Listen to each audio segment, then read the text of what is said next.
안녕하세요. 박정원입니다. 자, 오늘은, 어, 여러분들이 일장 수업을 저와 같이 하면서 조금 이해가 되지 않는 부분이 있다라고, 얘기해 준 부분에 대해서 추가 설명을 하기 위해서 이렇게 동영상, 강의를 시작을 하게 되었습니다.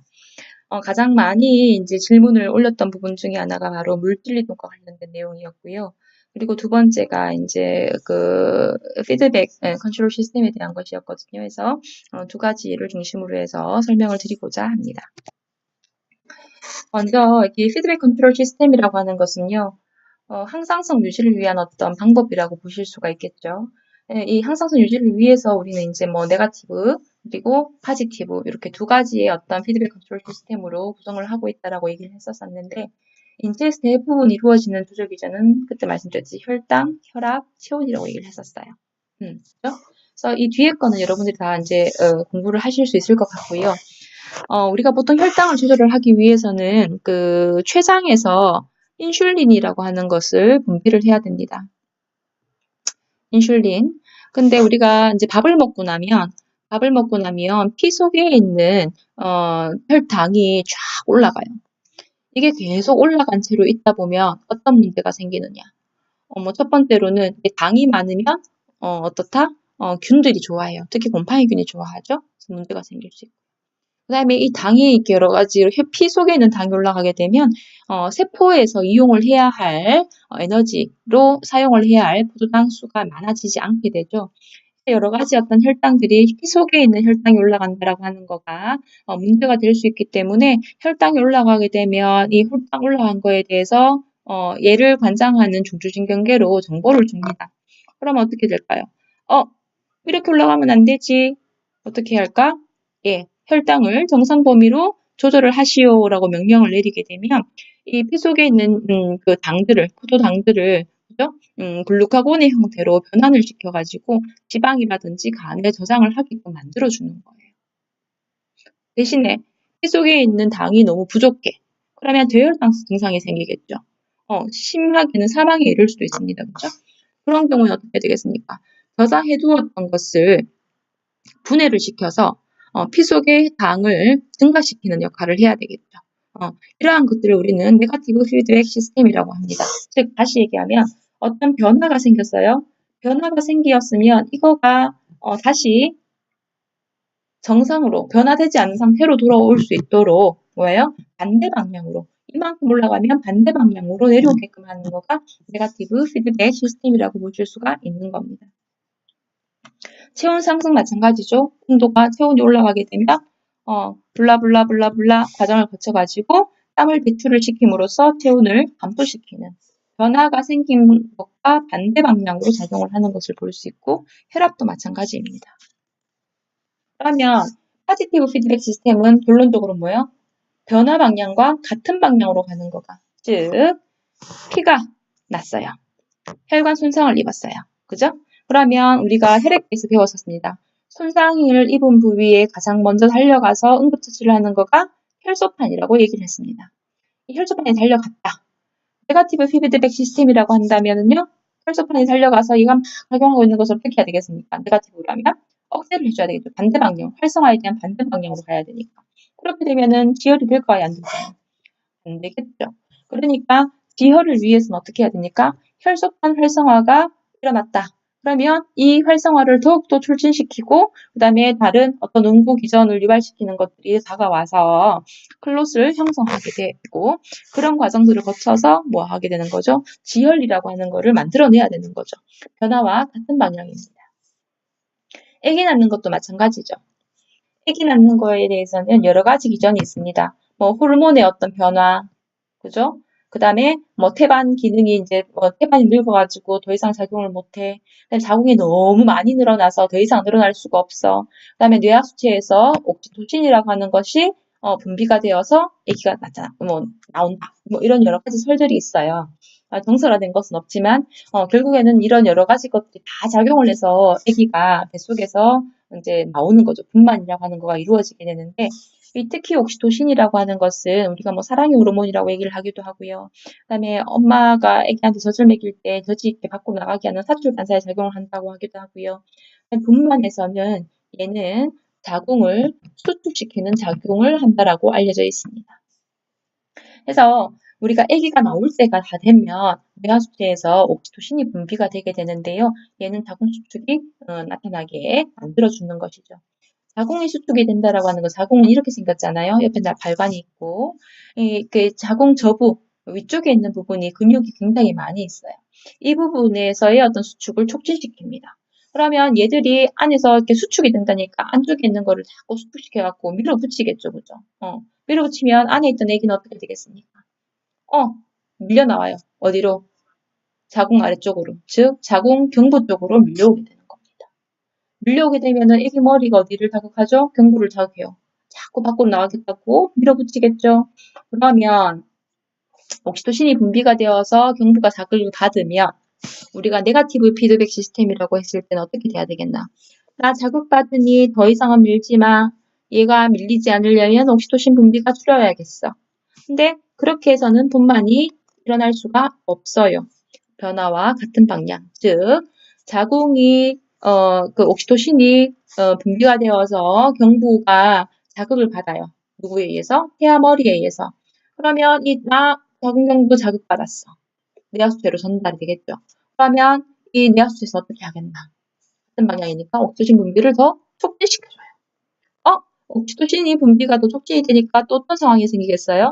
더욱더 자궁이 수축이 되면서 아기가 밖으로 나오게 되겠죠. 그러니까 자궁 경부를 더 자극을 하게 되겠죠. 이러한 순환이 계속 반복되는 거예요. 그런 과정을 거치면서 자궁 경부가 처음에는 이렇게 닫혀있던 것이 점점 토산 때에는 10시간 정도 진통을 한다고 하죠. 이게 이렇게 열리는 거예요. 약 10cm 가까이. 그러면 이 열린 자궁 경부를 아기 머리가 통과해서 나오게 됩니다. 아기 머리는 참고로 머리 둘레가 평균 30cm 정도. 엄청난 통증이 유발이 되겠죠. 그죠? 이러한 것들이 바로 파시티브 피드백 컨트롤 시스템이라고 시스템의 한 예로 보실 수가 있어요. 그다음에 또 다른 예에 대해서 궁금하셨었는데요.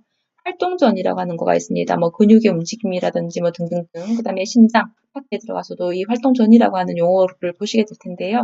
이 부분에 대해서는 그때 가서 다시 한 번 더 설명을 드리도록 하겠습니다. 다음으로 물질이동에 대해서 한번 살펴보도록 할게요. 이 물질이동이라고 하는 것은 우리가 수동 운반 형태로 그다음에 능동 운반 형태로 이제 이루어진다. 그리고 이 능동 운반의 경우에는 에너지를 사용을 해서 이동을 하게 된다. 수동 운반은 뭐죠?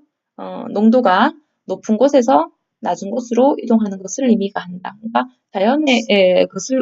자연적으로 일어나는 것이기 때문에 어떤 에너지가 필요한 것은 아니다. 근데 단이라고 말하는 것은 적절치 않습니다. 이 수동 운반에는 단순 확산과 촉진 확산이 있었는데 단순 확산은 말 그대로 그냥 스르르 디퓨저가 냄새가 쭉쭉 퍼져나가는 것처럼 이렇게 단순하게 퍼져나가는 거. 근데 이 촉진 확산은 뭐예요? 운반체를 이용을 한다라고 얘기를 했었죠. 어떤 경우에 그냥 이동을 하려고 하니까 얘가 너무 큰 거야. 너무 큰 거예요. 너무 커. 그러니까 그냥 통과할 수가 없어. 그다음에 또는 세포막을 통과하기에는 힘이 들어. 그런 경우에는 어떤 특수한 운반체라든지 이온 통로라든지 하는 것들을 이용을 해가지고 안에서 밖으로, 밖에서 안으로 또는 안에서 밖으로 이동을 하게 된다는 거죠. 촉진 확산의 개념은 여러분들 아실 것 같고요. 그 특징 중에 하나가 경쟁이 있었습니다. 즉 비슷한 구조를 가지고 있는 것들은 뭐예요? 포도당과 갈락토우즈는 비슷해요. 그렇기 때문에 얘들은 하나의 운반체를 이용할 수 있습니다. 그렇다면 포도당이 운반체하고 먼저 결합을 해버리게 되면 갈락토우즈는 지가 이동할 때 사용할 수 있는 버스를 탈 수 있을까 없을까? 없는 거죠. 예를 들어서 2인승 차가 있어요. 그죠? 2인승 차가 있고 위덕대 간호학부 학생들이 이 버스를 타야 어디로 가는 거예요? 시외버스 터미널로 가는 거예요. 그죠? 봉사활동을 하러 가기 위해서 똑같은 목표를 갖고 있습니다. 근데 학생들이 여러 명 있어요. 2인승이기 때문에 2명만 탈 수 있습니다. 승객수를 타버렸어요. 그럼 나머지 사람들 탈 수 있을까 없을까? 못 타죠. 시외버스 터미널로 이동을 할 수가 없다. 이게 다시 돌아올 때까지 기다려야 된다는 거죠. 그게 바로 경쟁의 의미입니다. 특이성은 뭐죠? 한 종류의 운반체는 특정 물질만을 이동을 시킨다. 즉, 지하고 짝이 맞는 거하고 결합을 한다라는 얘기가 되겠습니다. 그다음에 포화라고 하는 것은 뭐예요? 어떤 학생이 어떤 질문을 했었냐면 운반체 개수는 일정한데 그죠? 물지동 속도의 상승에는 한계가 있다. 그다음에 운반체가 다 사용이 되고 나면 운반체는 예를 들어서 5개가 있는데 얘를 이용하려고 하는 거가 100개가 있다. 그러면 얘들이 움직이고 나서 다시 돌아와서 또 하고 다시 돌아와서 또 하고 몇 번을 앞에서 얘기했던 것처럼 몇 번을 반복해서 돌면은 가이동을 시킬 수 있지 않을까라고 얘기를 했어요.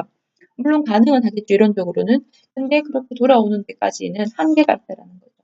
지가 왔다 갔다 왔다 갔다 왔다 갔다 하는 거에도 한계가 있기 때문에 우리가 이동이 되지 않을 만큼의 어떤 상태가 되는 것을 포화라고 얘기를 하게 됩니다. 3투. 아까 수동 운반에서는 물질이 온도가 높은 곳에서 낮은 곳으로 이동을 한다고 했었어요. 근데 이때에는 어떠한 어떤 그 막도, 벽도, 방해물도 없기 때문에 이렇게 이동이 가능한 거고요. 근데 이게 반투막이라고 하는 거가 딱 가로막고 있어버리게 되면 아무나 통과를 시키지를 않아요. 반투막을 통과할 만큼의 어떤 작은 어떤 분자이거나 내지는 얘를 통과하기 쉬운 어떤 성질을 갖고 있을 때에만 통과를 할 수가 있는 거예요. 통과를 못한다. 설탕처럼 통과를 못한다면 어떻게 되겠어요? 농도차가 있는 그대로 움직일까? 그대로 있을까? 아니에요. 반투막은 물은 이동을 시킬 수가 있는 거거든요. 그러니까 농도가 반대가 되죠. 반투막이 없을 때는 농도가 높은 곳에서 낮은 곳으로 이동을 하였으나 반투막이 있을 때에는 반대로 농도가 낮은 곳에서 높은 곳으로 이동을 할 수밖에 없는 거지. 그러니까 어떻게 되겠어요? 물 높이의 차이가 있을 수밖에 없는 거죠. 이 개념을 다시 이제 적용을 해보면 이 세포라고 하는 것은 막을 갖고 있습니다. 이 막을 여러분들이 반투막이라고 이해를 하셔도 될 것 같아요. 그래서 이 바깥쪽에 물이 있어요. 예를 들어서 300ml 오스몰이라고 하는 정도의 물이 있고요. 그 다음에 안쪽에는 300이라고 하는 거가 있어요. 똑같아요. 물질이 동겹겠죠? 근데 안쪽이 100이고, 바깥쪽이 100이고, 안이 300이라고 치면 어떻게 되겠습니까?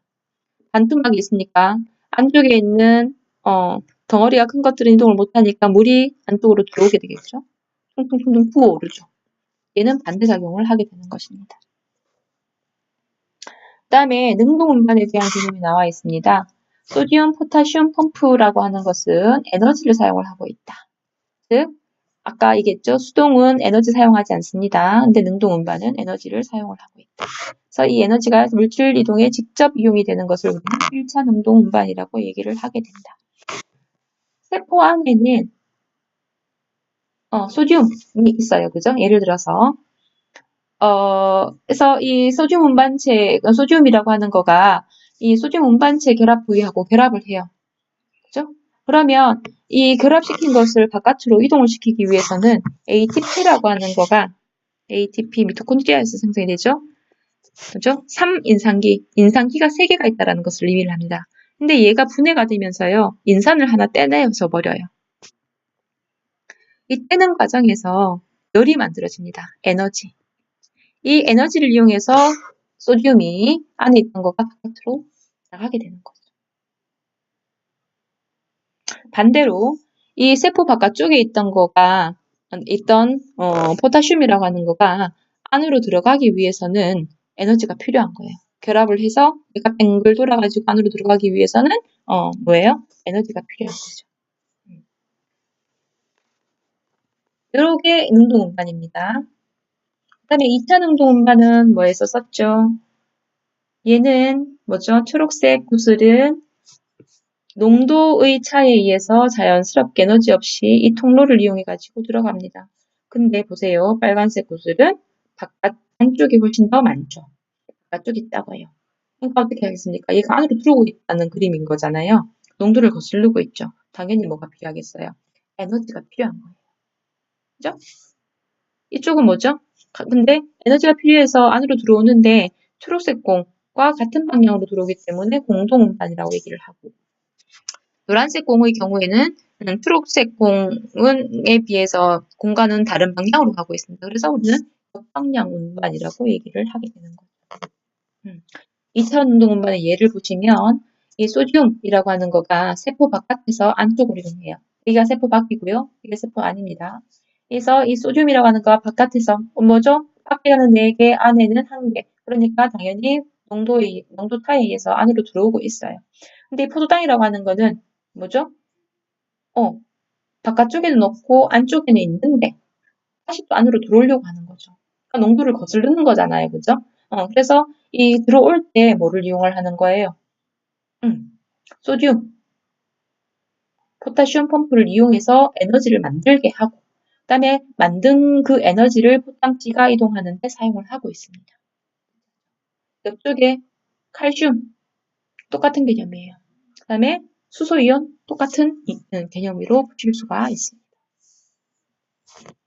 그다음에 평형전이라고 하는 것은요. 우리가 이거를 설명을 할 때 반드시 가정해야 되는 것이 하나 있다고 했었어요. 세포막이라고 하는 거는 투과성이 있습니다. 아까 앞에서 봤듯이 투과성이 있다는 것은 물질 이동이 가능하다라는 것을 의미를 합니다. 근데 이 포타슘이라고 하는 것은 주로 어디 쪽에 많이 있냐? 안쪽에 많이 있어요. 많이 있고, 포타슘은 플러스를 가진 거잖아요. 그러면 얘가 플러스가 없어지기 위해서는 마이너스하고 같이 결합을 해야 되거든요. 똑같은 숫자만큼 있다고 칩시다. 근데 얘는 투과성이 있다. 밖으로 나가려고 하는 성질이 있어요. 왜? 바깥쪽에는 별로 없으니까. 농도타에 의해서. 나가려고 해서 얘가 하나 나갔어. 양 2개 있고 3개 있죠. 정기적으로 뭐가 안 맞네요. 또 나가. 상태가 더 심해지는 거죠. 그러니까 얘는 어떻게 하겠습니까? 나갔던 거를 다시 잡아당기려고 애를 쓰는 거예요. 그래서 잡아당기려고 애를 쓰고 나가려고 애를 쓰고 이 과정에서 나가고 붙잡고 하는 과정에서 평형 상태를 전기적인 힘이 평형 상태가 이루어지는 상태를 우리는 평형전이라고 얘기를 하고요. 이 평형전이가 포타슘을 잡을 때의 생기는 평형 상태라고 하면은 포타슘의 평형전이라고 얘기를 하게 되겠고. 그래서 이 포타슘의 평형전이는 보통 우리가 연구를 해보니까 마이너스 90mV라고 얘기를 했다라는 거죠. 잡아당기는 힘입니다. 그죠? 그 다음에, 나트륨, 즉, 소디움의 경우에는 세포 밖에 더 많이 있어요. 세포 바깥. 세포 안쪽이고 바깥쪽이죠. 더 많이 있습니다. 그래서 얘는 어떻게 하겠습니까? 안쪽으로 들어오려고 하겠죠. 근데 얘가 자꾸 들어오니까 안에 우리는 정기적으로 안정 상태를 다 유지를 하고 있는데 얘가 자꾸 들어오니까 어떻게 되겠습니까? 플러스 힘이 더 세지는 거예요.